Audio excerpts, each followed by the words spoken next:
Hoy estamos acá para poder meditar en la palabra de Dios. Y yo le quiero rogar a usted, y ya vamos a rogarle a Dios, a que preste mucha atención. Porque yo sé que es fácil distraernos. Estamos en una generación en la cual pasamos horas en un celular viendo videos, que de alguna manera hace que querramos estar siempre activos y no nos concentramos en algo específico. Y yo le pido de favor en esta mañana que se esfuerce lo más que pueda y que preste atención. Si usted no ha traído Biblia, levante su mano porque los ujieres le van a hacer llegar una para que usted pueda leer los pasajes que en esta mañana se van a estar mencionando, ¿ya?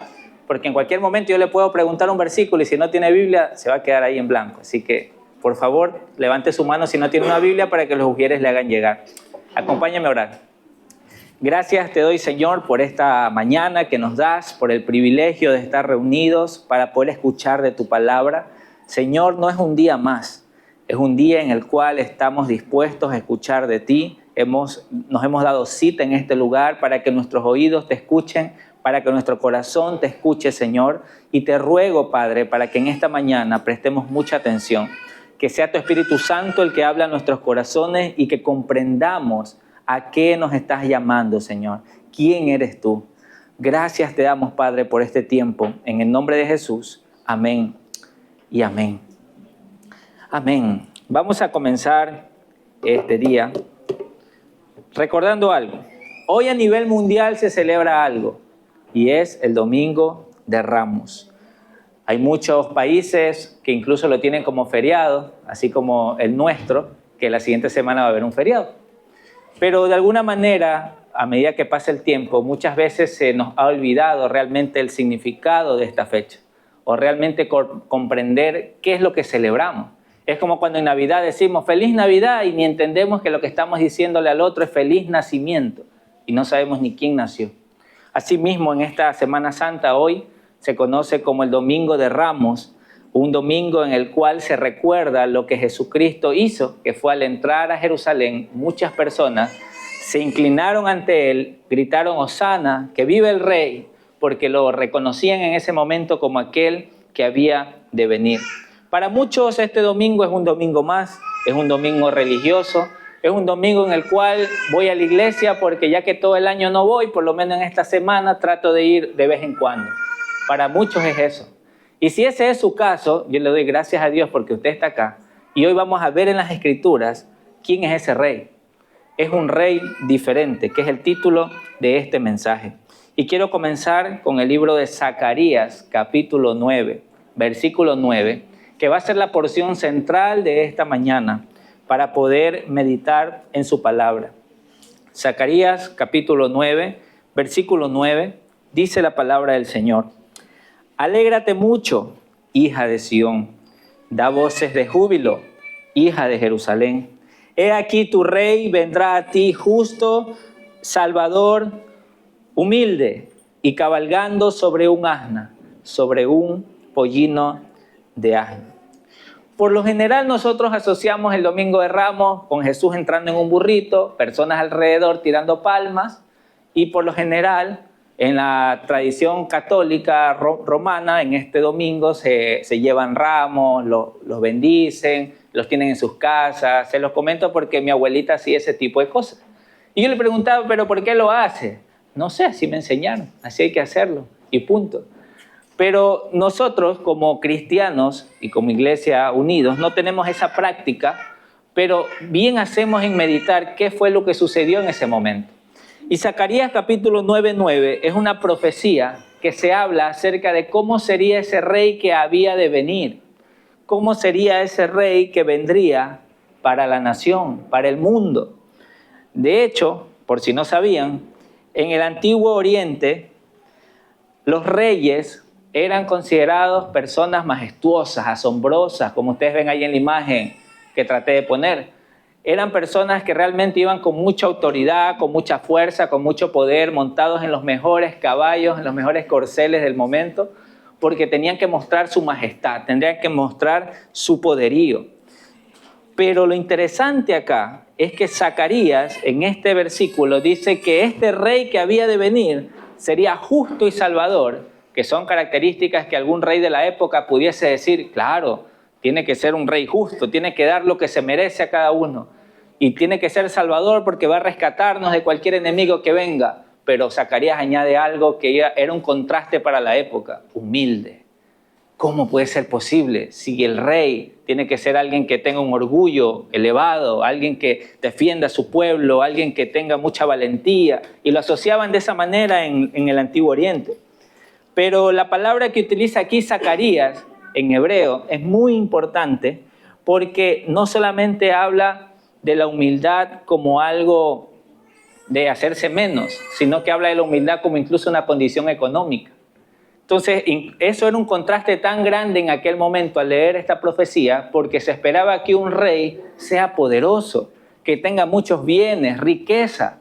Pero en el contraste aquí de Zacarías se ve incluso de que no, que este rey que va a venir, que es justo, salvador, también tiene escasos recursos. Esto me pareció muy interesante y quisiera que en base a esa profecía vayamos al libro de Mateo, capítulo 21. Ahora sí vaya a su Biblia porque eso no está en las diapositivas. Mateo capítulo 21, versículos del 1 al 11. Mateo capítulo 21, versículos del 1 al 11. Dice la palabra del Señor. ¿Lo encontró? ¿Amén? ¿Sí? Ok. Cuando se acercaron a Jerusalén y vinieron a Beftagé, al monte de los olivos, Jesús envió 2 discípulos, diciéndoles: id a la aldea que está enfrente de vosotros, y luego hallaréis una asna atada y un pollino con ella. Desatadla y traédmelos. Y si alguien os dijere algo, decid: el Señor lo necesita, y luego los enviará. Todo esto aconteció para que se cumpliese lo dicho por el profeta cuando dijo: decid a la hija de Sión, he aquí, tu rey viene a ti, manso y sentado sobre una asna, sobre un pollino, hijo de animal de carga. Y los discípulos fueron e hicieron como Jesús les mandó, y trajeron el asna y el pollino, y pusieron sobre ellos sus mantos, y él se sentó encima. Versículo 8.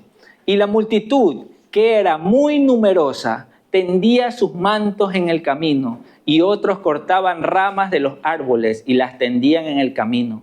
Y la gente que iba delante y la que iba detrás clamaba diciendo: ¡Hosana al Hijo de David! Bendito el que viene en nombre del Señor. ¡Hosana en las alturas! Cuando entró él en Jerusalén, toda la ciudad se conmovió diciendo: ¿quién es este?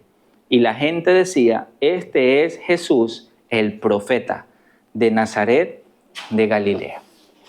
Esta es la escena que se recuerda por lo general el domingo de Ramos. Un domingo al año se hace memoria acerca de esta escena. Pero algo que quiero hacer énfasis aquí es cómo Mateo dice aquí: todo esto aconteció para que se cumpliese lo dicho por el profeta. Quiero que entendamos algo.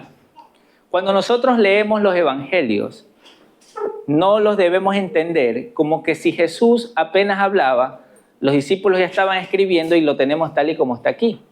Sino que, si bien es cierto, pudieron ir tomando notas, pudieron ir anotando cosas acerca de Jesús, fue el Espíritu Santo mismo quien guió a estos hombres que estuvieron cerca de Jesús, o incluso a Lucas, quien era un médico, un investigador, Marcos, discípulo de Pedro, Bernabé, Pablo, para que ellos puedan escribir y detallar qué fue lo que sucedió. Y es maravilloso ver en muchas partes de las Escrituras cómo estos hombres, escribiendo lo que pasaba con Jesús, ellos decían: esto pasó porque eso ya se decía en las profecías. ¿Me hago entender? Cuando los evangelistas comenzaron a relatar la historia de Jesús, comenzaron por medio del Espíritu Santo a poner los detalles que todo eso estaba aconteciendo porque debía cumplirse en las profecías. Y eso es maravilloso, porque los evangelistas, me imagino, por medio del Espíritu Santo, viendo todo esto, decían: wow, Él es el que había de venir, Él es el Mesías, Él es el Rey, Él es el Señor, no tenemos que mirar a otro lado. Y esto es muy asombroso porque esta es una de las profecías que se cumplen en Jesús. Pero ¿usted sabía cuántas profecías se cumplen en Jesús? Según los datos, más o menos, por ahí van, se dice que hay más de 300 profecías, directas e indirectas, hablando acerca de Jesús como ese Mesías, como ese Señor, como ese Salvador. Más de 300 profecías. Profecías que incluso hablan de dónde nacería, cómo nacería, qué le dirían, cómo lo traspasarían. Todos esos detalles que alguien diría tendría que ser muy exhaustivo para tratar de cumplirlos en detalle. Pero en Jesús se cumplen más de 300 profecías. Y si somos más exactos, se dice que aproximadamente hay de 60 a 100 profecías directas acerca de lo que sucedió con Jesús. Y ya los eruditos, los teólogos concluyen en poder decir que hay 60 profecías principales, las cuales se cumplen de manera exacta.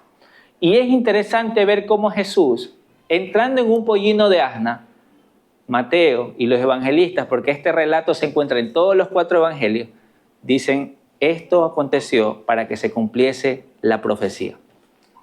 Esto aconteció para que se cumpliese la profecía. Jesús cumplió esta profecía. Esto no es una interpretación privada mía que yo digo, es que aquí Jesús cumplió la profecía. No, los propios evangelistas reconocen que en Jesús se estaba ya cumpliendo esta profecía. Entonces, bien hacemos en poder ver en detalle qué nos dice esta profecía. ¿Cómo habla esta profecía acerca de este rey, de este Jesús, de este Mesías? Jesús cumplió esta profecía y allí en Zacarías 9:9 se detalla el carácter de este rey. 3 características que quiero que usted se aprenda en esta mañana. Se habla acerca de que es justo, salvador y humilde. A ver, repítalo conmigo. Justo, salvador y humilde. Son 3 características que se muestran aquí en Zacarías 9:9 acerca de ese Mesías. Y eso es lo que vamos a ver un poco.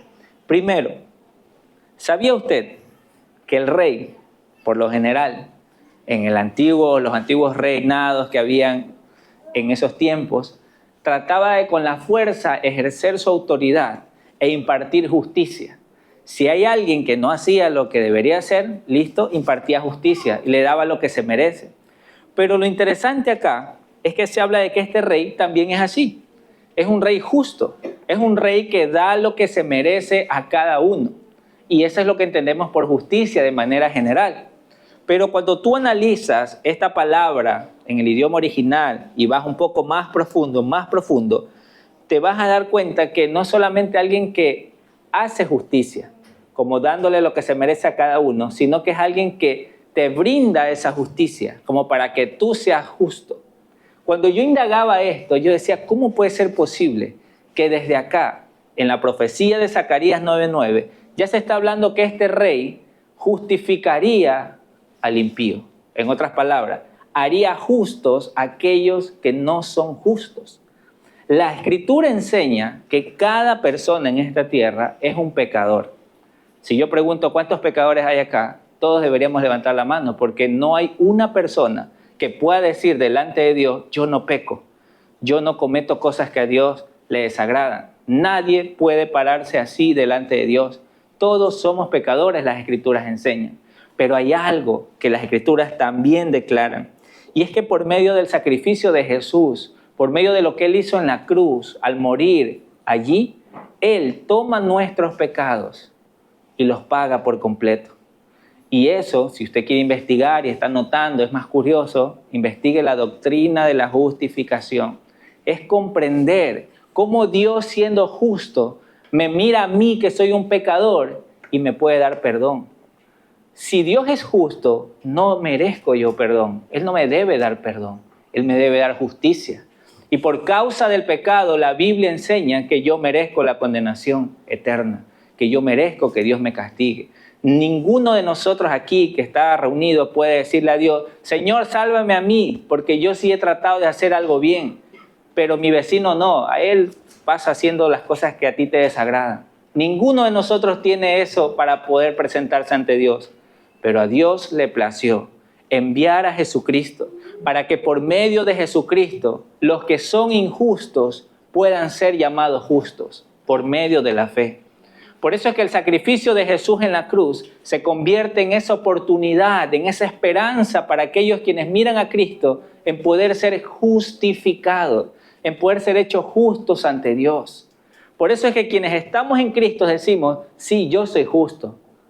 Yo puedo decir, soy justo. pero no por mis fuerzas, no por mis obras, sino por lo que Jesús hizo en la cruz por mí. Amén.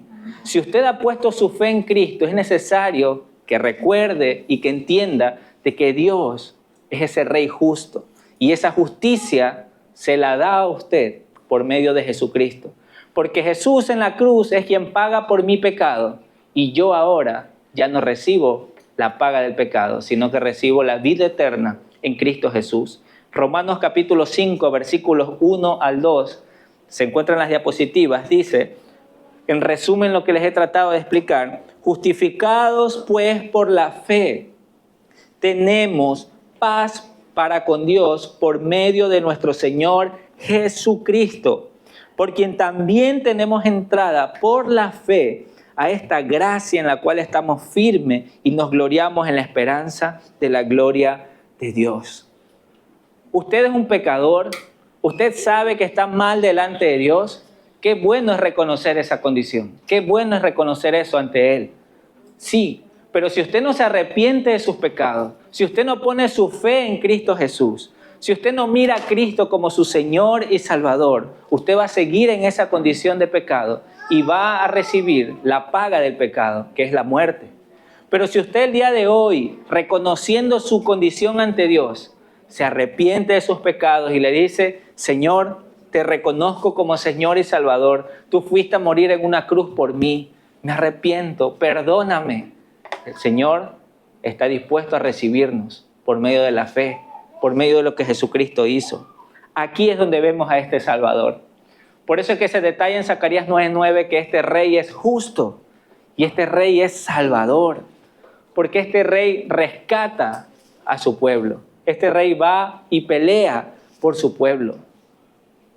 Y cuando yo trato de leer eso y entenderlo, yo digo: Señor, cuánta gracia has derramado, cuánta misericordia, porque ninguno de nosotros lo merece. Ninguno de nosotros le puede exigir algo a Dios. Nosotros solo podemos agradecer y podemos decir: gracias, gracias, gracias. Y en eso que no merecemos nada, Dios dice: yo sé que no mereces nada, pero eres mi creación. Te amo y te envío a mi Hijo Jesucristo. Míralo a Él. Y aún recibiendo ese regalo de parte de Dios a Jesucristo, las personas dicen: no me interesa. Prefiero llevar mi vida como me parece. Yo voy a ver cómo me las arreglo. Ahí después, al final de mis días, vamos a ver si Dios me pone en el cielo o en el infierno, quizás por ahí en medio me dé. Como que si eso dijeran las Escrituras. En las Escrituras no se habla de eso, queridos amigos, hermanos, en esta mañana. En las Escrituras se habla con claridad que este Rey es justo y va a dar lo que se merece a cada uno. Y si usted no pone su fe en Cristo Jesús y el día de hoy parte, la Biblia dice que la condenación va a caer sobre usted. Esto no es para asustarlo. Bueno, si se asusta, bienvenido sea. Pero es para que usted trate de comprender que hay esperanza en Cristo Jesús. El Rey ya vino, el Rey llegó y por eso lo recordamos en un domingo de Ramos. Él entró en un pollino de asna, sentado, y las personas, las multitudes le decían: Hosana, que vive el Rey, el Hijo de David. Quiero resaltar el último atributo que se menciona acá, la humildad.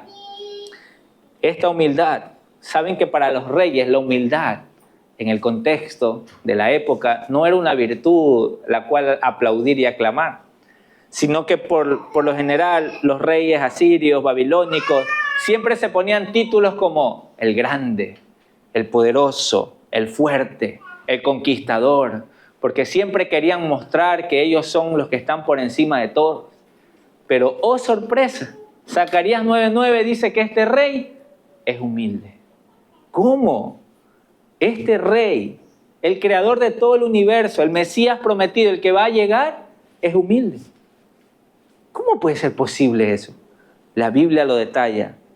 Este Rey se va a humillar. Este Rey va a ir hasta lo más profundo. Este Rey va a bajar. Yo no sé lo que usted está pensando en este momento al escuchar esto, pero cuando analizamos estas tres características de este Rey, debemos de rendir nuestro corazón a Él, al entender la majestad de este Rey. ¿Dónde se puede ver esto en detalle? Filipenses 2, del 7 al 8. Filipenses capítulo 2, versículos 7 al 8 dice que Jesucristo se despojó a sí mismo, tomando forma de siervo, hecho semejante a los hombres, y estando en la condición de hombre, se humilló a sí mismo, haciéndose obediente hasta la muerte y muerte de cruz. Ahí está el Rey, Jesucristo. Ahí está. Jesucristo dice que se despojó a sí mismo. Usted que está notando y quiere investigar palabras, investigue acerca de la kenosis. La kenosis tiene que ver con ese vaciamiento o ese despojamiento voluntario que tuvo Jesús al decir, no estimo el ser Dios como cosa a la cual aferrarme, me voy a hacer un siervo, me voy a humillar. Y dice aquí las Escrituras que se humilló a sí mismo, haciéndose obediente hasta la muerte de cruz. Hermanos, este rey no es un rey que llega en un caballo, como vimos en la primera imagen, todo conquistador, todo grande, poderoso, sino que llega humilde. Y como les mencioné, el humilde no solo tiene que ver con el hecho de que se humilla, sino que también tiene que ver con una condición de pobreza en esta palabra en hebreo. Alguien que no tiene muchos recursos. Y eso me hizo pensar cuando le preguntaron a Jesús, Jesús, ¿y tú dónde duermes? ¿Dónde moras? ¿Dónde pasas? Él dijo, las zorras tienen guaridas, pero el Hijo del Hombre no tiene dónde recostar la cabeza. Ese era el rey. Por eso es que estas características del rey chocaron mucho con las personas de la época, porque les costaba entender que estas eran las características de este rey. Era un rey humilde. Recordemos que en aquel momento, cuando apareció Jesús, el pueblo judío estaba bajo el imperio romano, estaban siendo oprimidos con impuestos, con crueldades, y alguien que se quería rebelar, pues lo crucificaban, que era la pena máxima de tortura en el momento. Pues eso sucedía. Y los judíos, al ver este versículo, poder comprender y decir, pero yo ya quiero que llegue el Mesías, ya quiero que llegue el Rey, quiero que llegue el que va a traer justicia, el que nos va a salvar. Pero al parecer solo se quedaban hasta ahí, porque el tema de la humildad era un poco difícil de entender. Y a veces nosotros somos así. A veces nosotros queremos que Dios actúe en medio de nuestro dolor y no somos capaces de, en medio de nuestro dolor, glorificar el nombre de Dios y decir, Señor, aún en medio de mi situación te alabo, aún en medio de mi dificultad te adoro, aún en medio de la situación que estoy pasando, tú sigues siendo el Rey, tú sigues siendo el Señor. Ayúdame a no quejarme tanto, ayúdame a realmente a ser transformado por ti. El Rey llegó justo, salvador y humilde, y su nombre es Jesús. Yo me preguntaba, ¿los judíos y los líderes religiosos de la época acaso no conocían esta profecía? Claro que la conocían. De hecho, al ver a Jesús que ya llega montado sobre un pollino de asna, de seguro dijeron, tenemos que matarlo. Tenemos que hacer algo para que ya se acabe esto. Porque si sigue así, se nos va a causar una revolución. Pero para los judíos de aquel entonces, el Mesías no era solo una figura religiosa, sino que era un líder político, militar, que restauraría la gloria del reino de Israel, el reino de David, expulsando a los paganos de su tierra santa. Eso esperaba el pueblo judío en aquel momento. Ellos esperaban realmente a ese libertador político romano, porque querían un rey justo, un rey salvador, pero al parecer alguien que no sea tan humilde, sino que sea orgulloso, victorioso. Y ese fue un poco el contraste de aquel momento. Y cuando yo veo esta situación digo, Señor, cuánta misericordia, porque vino a un pueblo que lo rechazó. Obviamente no todos, hubieron personas quienes sí estuvieron dispuestas a poner su fe en Él. ¿Quiénes fueron estas personas? Las prostitutas, los pecadores, los leprosos, aquellas personas que eran desestimadas en la sociedad. Cuando vieron a Jesús dijeron, Él es el Mesías, Él es el Cristo, Él es el Salvador. Y yo no sé en qué posición se encuentra usted. Si se encuentra en esa posición de alguien que ya conoce mucho de Dios o que dice, no, ¿sabes qué? Yo no necesito tanto de Dios. Yo soy alguien que trato de hacer lo que me parece y es bueno, no le hago daño a nadie, no importa. Cuando tienes al rey ahí que te dice, yo soy el rey. Y tú le dices, no, tranquilo, yo voy a gobernar mi vida como me parece. ¿Dónde te encuentras tú? ¿Te encuentras gobernando tu vida? ¿O Dios está gobernando tu vida? ¿O el Rey está gobernando tu vida?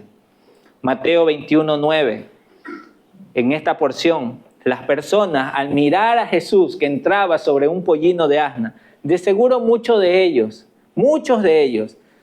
recordaron esa profecía, la habían leído, la habían escuchado. Recuerden que los judíos no eran como nosotros, que por ahí no sabemos unos cuantos versículos, sino que ellos eran instruidos desde la niñez en la palabra, en la Torá, para poder comprender. Y Mateo 21:9 dice, y la gente que iba delante y la que iba detrás aclamaba diciendo, Hosana al Hijo de David. Bendito el que viene en el nombre del Señor. Hosana en las alturas. De manera sencilla, la palabra Hosana significa sálvanos. Sálvanos.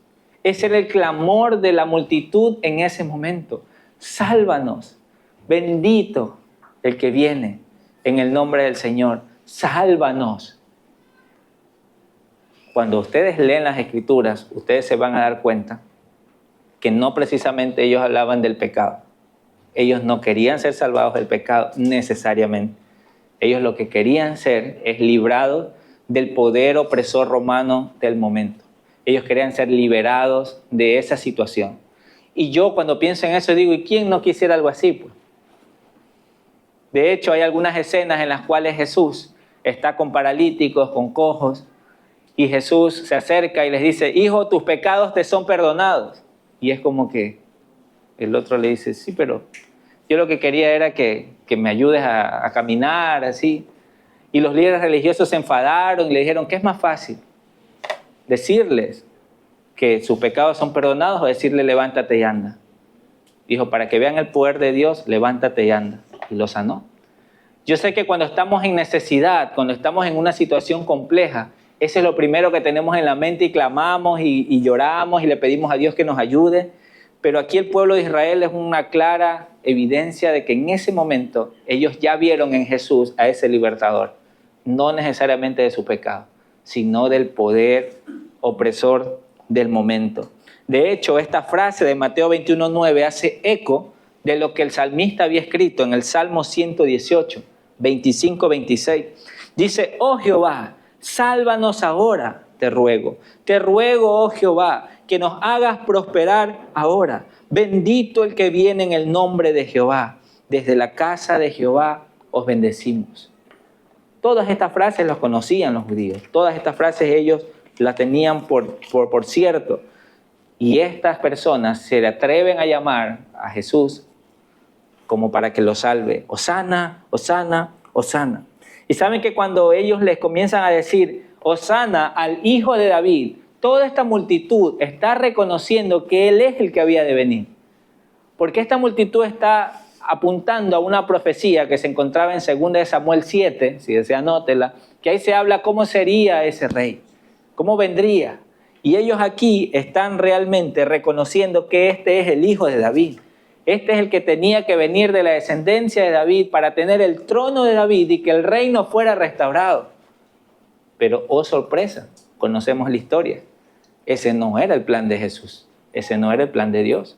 No era restaurar una nación, algo político, recuperar tierras. Ese no era el plan.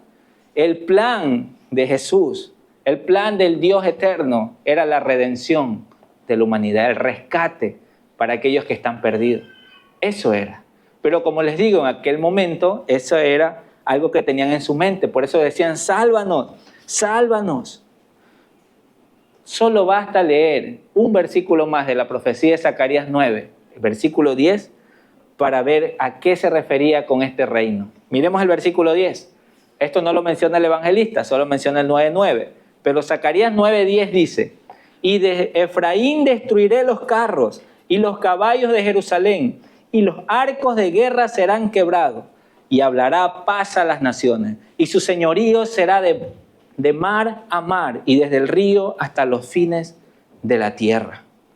Zacarías aquí utiliza un paralelismo para describir el fin de la confianza en un poder militar. Y es que cuando venga este rey, cuando venga este Mesías montado en el pollino de asna, en el 10 ya se nos dice que la confianza en el poder militar ya no se serviría de nada, que ya no se tomaría en cuenta. Se menciona a Efraín, un reino del norte, y a Jerusalén, el reino del sur, para indicar que de ellos pues ya no serán utilizados carros y caballos, que eran símbolos de guerra, símbolos de lucha, sino que este Mesías traería algo que trasciende aquello.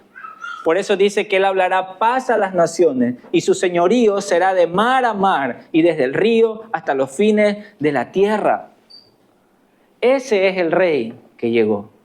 Ese es el rey que se muestra allí montado en un pollino de asna. Es un rey que hablará paz a las naciones y que su señorío será de mar a mar. De hecho, saben que ya para la época de Jesús, muchos de los judíos ya habían olvidado el propósito por el cual los había llamado como nación, que era hacer luz a las naciones, sino que de alguna manera ellos confiaban y esperaban un Mesías para el rescate de ellos, no para el rescate de la humanidad en sí. Y uno pudiese decir, no, pero no estaba revelado todo ese plan, no estaba descubierto. No, de hecho hay salmos que mencionan acerca de eso. Salmo 67, del 1 al 3. Se menciona lo siguiente: Dios tenga misericordia de nosotros y nos bendiga, haga resplandecer su rostro sobre nosotros, para que sea conocido en la tierra tu camino, en todas las naciones tu salvación. Te alaben los pueblos, oh Dios, todos los pueblos te alaben. Ya desde este salmo y muchos otros pasajes más, se habla acerca de cómo el propósito de ser bendecido por Dios era bendecir a las naciones, era poder llegar a los demás, a los que aún no conocen de ese Mesías. Y alguien pudiese decir, pero entonces, a ver, entendamos algo. Tenemos el Antiguo Testamento, tenemos la ley, tenemos a los profetas. ¿Esto fue dado solo al pueblo de los judíos y el resto del mundo no? ¿Quiénes estaban esperando a este Mesías? Obviamente, por la gracia de Dios, los judíos, los profetas, todos vienen de allí para poder hablar que vendría un Mesías. Y este Mesías, o este Salvador, este Rey justo, humilde, soberano, Salvador, no era alguien específico para los judíos, sino que era para todo el mundo. Era el Rey de los cielos, era el Rey eterno, que no solamente traería paz a una nación de Israel, sino que traería la paz en el mundo. Y uno diría, pero ¿y qué pasó aquí? Pues no, o sea, yo todavía veo guerras, veo problemas. Es porque nosotros lo vemos de esa manera. Pero cuando vemos a la luz de las Escrituras, a la luz de Cristo, todas estas profecías, comprendemos que esa paz a las naciones es una vida transformada en Cristo Jesús. Es que si cada uno de nosotros, solo los que estamos en este lugar, depositáramos nuestra fe en Cristo Jesús, fuéramos nacidos de nuevo, de seguro revolucionaríamos el lugar donde estamos y comenzaríamos a traer paz a esos lugares donde estamos, en nuestros trabajos, en nuestros colegios, en las universidades, en donde quiera que nos desenvolvamos. Queridos amigos, bendecidos para bendecir. Las promesas fueron hechas a Abraham, pero también han sido hechas para nosotros por medio de la fe. Y esto es un poco difícil de entender a veces porque uno diría, sí, pero yo no soy judío. Ahí veo a los profetas hablando de que vendría el Mesías, que vendría Israel, que Jerusalén. ¿Y será que era solo para ellos? ¿Y yo dónde entro allí? Y es que si solo nos quedamos con cosas del Antiguo Testamento sin Cristo, eso vamos a entender. Pero cuando ya vemos en Cristo la revelación completa de Dios, cuando vemos la gloria de Dios en Cristo Jesús, y ahora vemos las profecías tal y como hicieron los apóstoles, tal y como está escrito en el Nuevo Testamento, entonces nuestro corazón se llena de gozo al entender que nosotros no fuimos un plan B de Dios, sino que estuvimos en el plan de Dios desde la eternidad, desde el inicio. Que todo pueblo, que toda lengua, que toda tribu, que toda nación conozca que Él es el Rey, que Él es el Rey justo, el Rey Salvador y el Rey humilde. Amén. Entonces, por eso es que aquí no habemos personas que podemos decir, sí, soy judío. No necesariamente, creo que no. Pero eso no impide que podamos conocer al Rey de los cielos, al Rey eterno. Porque nunca se trató de una etnia, sino que se trató de la fe en Cristo Jesús. Gálatas capítulo 3, versículos del 6 al 10. Gálatas capítulo 3, versículos del 6 al 10. Nos dice: así Abraham creyó a Dios y le fue contado por justicia. Sabed, por tanto, que los que son de fe, estos son hijos de Abraham. ¿Usted ha puesto su fe en Cristo Jesús? Aquí Pablo, no yo, le está diciendo quién es usted en cuanto a la fe. Dice: sabed por tanto que los que son de fe, estos son hijos de Abraham. Y la Escritura, previendo que Dios había de justificar por la fe a los gentiles, dio de antemano la buena nueva a Abraham diciendo: en ti serán benditas todas las naciones. De modo que los de la fe son bendecidos con el creyente Abraham. Porque todos los que dependen de las obras de la ley están bajo maldición, pues escrito está: maldito todo aquel que no permaneciera en todas las cosas escritas en el libro de la ley para hacerlas. Este rey justo, salvador, humilde, llegó no solo para la nación de Israel, sino que llegó para ser el Mesías, el Salvador, el Rey justo, humilde para todo el mundo. Y quienes ahora, por medio de la fe, son hijos de Dios, la Biblia dice aquí que recibimos todas esas promesas que le fueron hechas a Abraham, porque los que somos de la fe somos hijos de Abraham. Y el 10 es algo que quiero que tengamos presente, porque dice: maldito todo aquel que no permaneciera en las cosas escritas bajo el libro de la ley. Y es que fuera de Jesucristo hay maldición, y solo en Jesucristo hay bendición. Eso es necesario que entendamos. Fuera de Jesucristo hay maldición, pero en Jesucristo hay bendición. ¿Dónde está usted? ¿Está cada día tratando de hacer las cosas de la ley para ser justificado, para ser aceptado delante de Dios? ¿O su vida descansa por completo en aquel que murió en una cruz y resucitó al tercer día? ¿Dónde está puesta su fe? ¿Cómo está llevando su vida? Es necesario que hoy nos examinemos. No vaya a ser que nos creamos algo que no somos. Yo he conocido personas que llevan algunos años en la iglesia y cuando tengo la oportunidad de compartir el evangelio me dicen: yo nunca he escuchado el evangelio. Le digo: pero ¿cómo, güey? ¿Te haces llamar cristiano? ¿Cómo nunca has escuchado el evangelio? No. Entonces, ¿cómo has sido cristiano? Yo solo he asistido los domingos a la iglesia, estoy sirviendo en niños, en jóvenes, en la alabanza. Pero ¿y tu fe? ¿Y si mueres hoy, dónde vas? No, yo no sé, ahí Dios verá dónde me pone. Por eso hablo de esta manera hoy. Porque es necesario que usted comprenda que por sus obras usted no va a ser salvado. Dios envió a su Hijo Jesús para que el Rey justo, el Rey salvador, el Rey humilde, sea el que muera en una cruz por mis pecados y yo pueda hoy ser salvado. Y yo pueda ahora llevar una vida santa, una vida justa, una vida perfecta. Amén. ¿Cómo está llevando su vida hasta ahora? ¿Dónde está su fe? ¿Dónde está su confianza? Por eso es que Dios, en su misericordia, ha permitido que no se trate de una etnia, como les decía, que no se trate de una región, sino que se trate realmente de todo aquel que pone su fe en Cristo.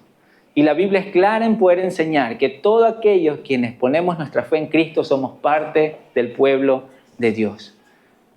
Dios tiene un pueblo de reyes, de sacerdotes, de personas que han sido rescatadas de tinieblas a luz para poder anunciar las virtudes de aquel que nos llamó. Si usted es parte de ese pueblo, gócese, porque ya tiene un rey, ya tiene un Señor y es rescatado de la condenación eterna. Pero si usted aún no se ha arrepentido de sus pecados, ¡ay de usted! Porque la Biblia es clara en cuál es el fin de aquellos que no se arrepienten. Efesios capítulo 2, versículos 13 al 16. Efesios capítulo 2, versículos 13 al 16. Pero ahora, en Cristo Jesús, vosotros que en otro tiempo estabais lejos, habéis sido hechos cercanos por la sangre de Jesucristo, porque Él es nuestra paz, que de ambos pueblos hizo uno, derribando la pared intermedia de separación, aboliendo en su carne las enemistades, la ley de los mandamientos expresados en ordenanzas, para crear en sí mismo de los dos un solo y nuevo hombre, haciendo la paz, y mediante la cruz reconciliar con Dios a ambos en un solo cuerpo, matando en ellas las enemistades. ¿Sabe que en la época del apóstol Pablo, mientras estaba vivo, y aún en esta época, habían personas que de alguna manera trataban de que, aún siendo cristianos, traten de cumplir una ley, traten de volver a las leyes judías para tratar de sentirse parte, para que Dios lo acepte, para que Dios, no sé qué pensaban, la verdad. Pero el apóstol Pablo es muy tajante en sus cartas y le dice, a ver, tengamos en claro algo. Aquí no se trata de judíos, de gentiles, de griegos. Dios de todos hizo un solo pueblo. Por medio de la muerte de Jesucristo en la cruz, Él abolió todas las enemistades y mediante la cruz reconcilió con Dios a ambos en un solo cuerpo, matando en ellas las enemistades. Por eso es que les he dicho, ¿por qué he topado este tema en sí? Porque a veces en este Domingo de Ramos se habla que sí, Hosana, bendito el que viene en el nombre del Señor, que vive el Rey de los judíos. A veces se menciona esa frase. Pero aquellos quienes hemos ya puesto nuestra fe en Cristo entendemos que no es solamente el Rey de los judíos. Es el Rey de todo aquel que ha puesto su fe en Él. Y aún de aquellos quienes en este momento no ponen su fe en Él, Jesucristo sigue siendo Rey. Amén. Pero la pregunta es si Él es el Rey de su vida, si realmente Él lo gobierna. Hermanos, la multitud pidió liberación inmediata. ¡Sálvanos! ¡Hosana! Pero Jesús brindó una redención eterna a todo aquel que cree. Jesús brindó una redención eterna a todo aquel que cree. ¿Dónde está puesta su fe? Que este Domingo de Ramos no sea un domingo más, sino que sea un domingo en el que usted reconoce a Jesucristo como Rey, justo, Salvador y humilde. Aquel que traerá paz a las naciones, aquel que realmente murió por nuestros pecados. Y hoy tenemos la esperanza en Él. Es por medio de la sangre de Jesucristo que podemos ser salvados. Fue su sacrificio perfecto, el único y suficiente para rescatarnos. Ninguno de nosotros necesita algo más aparte de Cristo para ser salvado. Eso téngalo claro. La Biblia lo enseña con claridad. No es que usted tiene que hacer algo más para ser salvado. Ni siquiera tiene que hacerse parte de una religión o llevar una vida religiosa. Usted debe depositar su fe en Cristo Jesús, porque Él es el Rey, y deje que Él lo transforme. Quiero terminar con esta porción. Hechos capítulo 2, del 36 al 39. Hechos capítulo 2, versículos 36 al 39. Cuando usted lee el libro de los Hechos, también se va a dar cuenta cómo ahí Lucas dice, y pasó esto para que se cumpliese la profecía. Y pasó lo de acá para que se cumpliese la profecía. Es maravilloso cada vez que uno lee eso, porque uno ve que los autores del Nuevo Testamento, a la luz de Cristo, analizan el Antiguo Testamento. No son profecías aisladas, no son profecías que cada uno le da una interpretación, sino que a la luz de Cristo lo interpretan y dicen, aquí se cumplió. Y en el libro de Hechos 2, ahí se dice que ya se cumple una de las profecías de Joel, que Dios derramará su espíritu sobre toda carne, sobre toda lengua, sobre toda nación. Y cuando Pedro comienza a predicar, comienza a hablar, comienza a enseñar, en el versículo 36 él dice, sepa pues ciertísimamente toda la casa de Israel, porque en ese momento estaban todos los de la casa de Israel que habían ido por la fiesta a ese lugar. Le dice, sepa toda la casa de Israel que a este Jesús, a quien vosotros crucificasteis, Dios le ha hecho Señor y Cristo. Y esas dos palabras que están ahí tienen una implicación profunda. Dios le ha hecho Señor y Cristo. El Señor, el Kyrios. Allí, el Kyrios de la época solo era el emperador romano y no había nadie como él. No había nadie más poderoso que él. Y Pedro les dice, no, aquí sí hay alguien más poderoso que él. Y él es el Rey de todo. y este es Jesucristo. Y cuando dice Cristo, reafirma ese rol de Mesías el cual venía a cumplir Jesús. Jesús es Señor y es Cristo. Al oír esto, versículo 37, se compungieron de corazón y dijeron a Pedro y a los otros apóstoles: varones hermanos, ¿qué haremos? Versículo 38, Pedro les dijo: arrepentíos y bautícese cada uno de vosotros en el nombre de Jesucristo para perdón de los pecados, y recibiréis el don del Espíritu Santo. Porque para vosotros es la promesa, y para vuestros hijos, y para todos los que están lejos, por cuanto el Señor Dios llamare.